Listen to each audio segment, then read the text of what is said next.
welcome again to another episode of the Soweto Ink show. My name is Palisa and I'm so glad that you guys have decided to join us today. And as Soweto Ink, we are celebrating Mental Health Awareness Month. And I think that it's very important for us to have some conversations about mental health and taking care of yourself generally. So with that being said, I just want to introduce our guest for today, Bakhanyisele. And I think actually, introduce yourself, you do it better. My name is Bakhanyisele. I am a 27-year-old mother of two. I am a performer. I love people. I talk a lot. I have gone through a lot. I'm a mental health ambassador.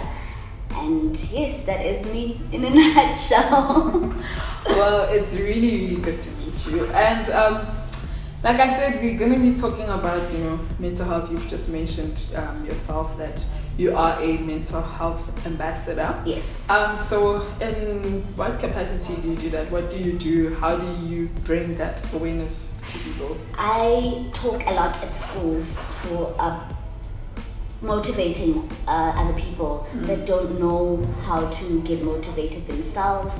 I speak a lot on social media. I give out my number, my social media handles. If you are going through something and you don't know who to talk to, I am in full capacity to help you out too. Because the main thing that we don't understand is we need people to talk to. And a lot of African people, the stigma that is behind mental illness. It's either it doesn't exist or there's something behind it with like black magic So what the main thing is you need to talk about it in order to healing is a journey. It's not a destination. So when you have someone to speak to, not all of us can afford psychologists. Not all of us can. I mean, there are social workers, but not a lot of people know that the clinics, they provide these social workers that will direct you to places that will take you where you can get healing, where you can get diagnosed, where you can get assistance with depression or borderline personality disorder like I do. And then you can help yourself, and now I'm helping others because I have learned and equipped myself with the skills to be able to. Having mental health, any mental health illness, if it's like an inherited thing or, is it only trauma, it's based on trauma and all of that stuff? So I have a hereditary genetic imbalance in my hormones. I was very difficultly misdiagnosed with bipolar. It was a misdiagnosis, so I did test again, and my genetic composition just actually says I have borderline personality disorder. It's bipolar 2, closer to. It's like schizophrenia. There are a lot of different categories. It's not only traumatic experiences that do so, but I also went through trauma, which then is what led to me having depression and anxiety, social anxiety too, and I'm also OCD. So there are a lot of things that can be compiled into mental illness and not just depression. And depression it derives from something that already has happened or something that was not dealt with. Yes. Most of us kind of go about our lives going through these things without having been diagnosed. Like, how does a person get to know, and also not make light of the fact that, okay, maybe I am depressed, but I haven't been diagnosed and all of that? First thing, like I said, talk to someone. Because, like you said, in the black culture, it's either you have a spiritual calling, then they try to initiate you, or you have to do something, some cleansing of some sort. We have medical facilities for a reason. Mental illness is real. Mental illness is a medical concern. So go talk to a doctor, a social worker. Talk to with your ward members in the communities in Soweto, in everywhere. There are people that can assist you, and from there, all government facilities provide these services to have you diagnosed or to make sure that you know exactly what is wrong with you. with you, yes, then they will diagnose you. You mentioned earlier that you tried to commit suicide when you were 13 or for the first time. Yes. How did it get to that? What was going through your mind at that time? I think I couldn't handle. I think I was 14 actually. I was about to turn the 14 years, and I went. It was a shift. I was in mostly Caucasian schools for the most part of my life until I was in high school, and I got to the National School of Arts, and it is an eclectic school. There's just not that. There are Caucasians there, but there's more indigenous people than there are white people, and it was very heavy for me. The pressure was a lot. I'm a pastor's kid, so I come from a very orthodox background, and NSA was just a lot of different experience. The first time I experienced a lot of things that I've never seen before. I played sports when I was small, and I was in the academics, but when you get to an art school, all you see are these recreational things that sometimes are not so good, and I just couldn't handle the pressure. So I used to cut from when I was about 9, but I didn't know why. The pain outside felt better than the pain that was inside. And I think that's such a common question. How does it make sense for you to cut yourself? How is it that cutting yourself is a sensible thing? And I often such a difficult question. It doesn't make sense for you.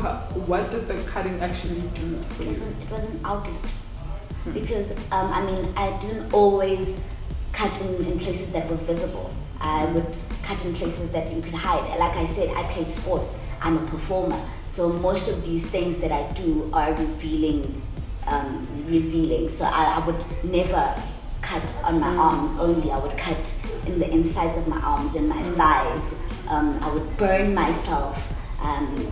I would do very drastic things, but that were not visible. To me, that was an outlet that I knew that there was something that I wanted to speak about, but I couldn't say it to anybody.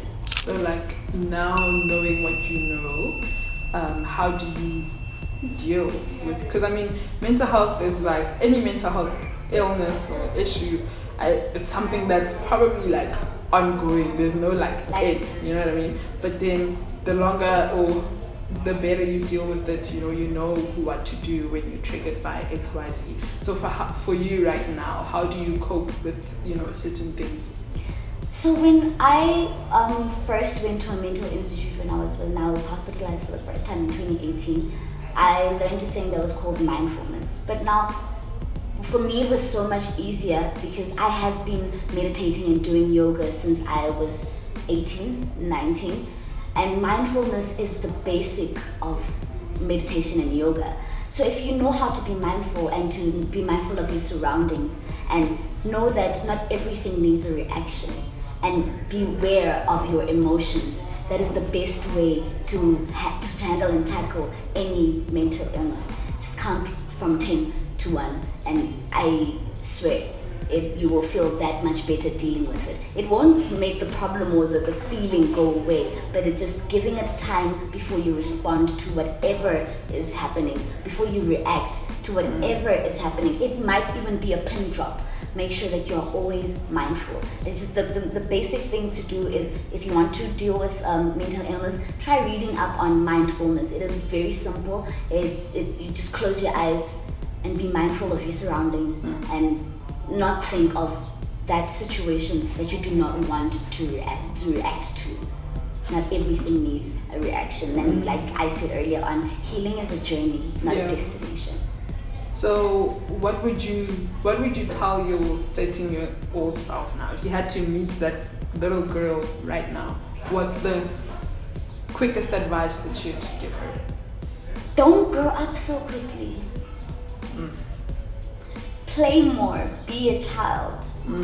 Yeah, that is what I would tell my 13-year-old self.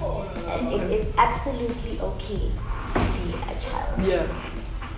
Well, another reason why we are here today is we're getting a tattoo for Miss Bakhanyisele here, and we're going to be covering up some of the old scars that she has.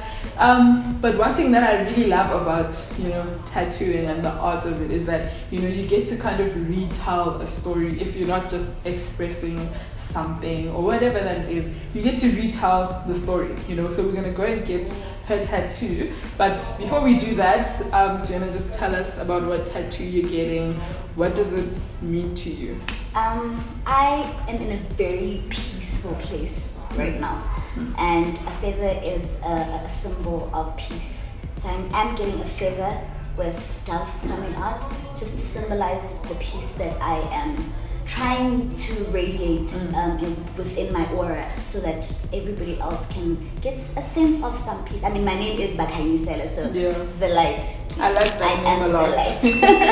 I'm the light. Alright, well, you heard it yourself. We are going to get Bakhanyisele's feather tattoo. And, before we get there, I just want to say, like I said, getting a tattoo or tattoos in general are a really beautiful form of art, and you get to retell your story. So if you have something that you want to get covered up, Soweto Ink is the perfect place to get this done. Or if you simply want to share your story, hit us up on our social media. You can share your cover up stories, or your stories that you're dealing with when it comes to mental health, and we can share them on the next episode. So without further ado, let us go and get Bakhanyisele's tattoo. Don't forget to comment, like, and subscribe, and we'll see you again next week.